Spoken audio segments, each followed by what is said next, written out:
Anlat bize makineyi. Bu ne önce? Bataryası bu şekilde şarj oluyor. Tak çıkart mesela şurada. Şuraya doğru çek geçsene. Çok hızlı başlama. Mesela renk ışığını burada gösteriyor bataryanın dolu veya boş olduğunu. Tak bataryayı. Koymam yerine. Kime atacağım bunu? Sen koy. Bu kutusu böyle. Sade ve şık bir kutu. Evet.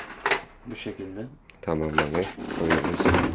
Ona Malzememiz bu şekilde.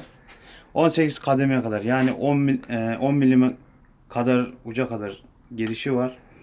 Üzerinde vida sökme, vida deliği, çekiş tarzında, yani darbe tarzında kademeleri var. Bu tamam. şekilde. Bataryayı takıp çıkartsana. Alttan nasıl takıp çıkartılıyor? Bir saniye Tamam. Toprak Bey, oraya geleceğiz.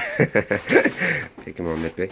Makinemiz 20 volttan oluşuyor. 3 miliamper lityum iyon bataryası mevcut. Şu şekilde. Gayet şık.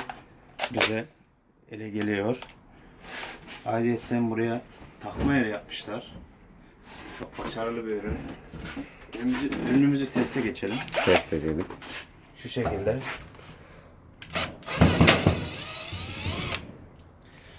Biz normal uç kullandığımız için söktüğümüz vidada akıllı vida olarak geçiyor.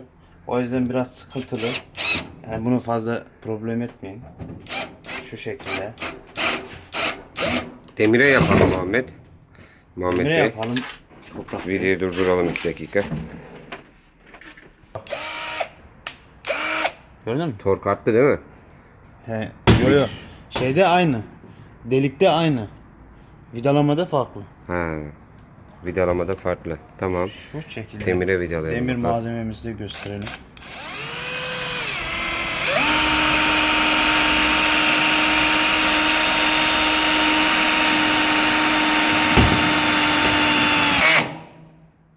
Şu anda torkumuz 6'da olduğu için otomatik fren yapıyor.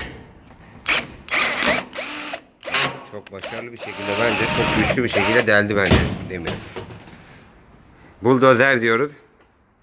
Buldozer her yeri deler.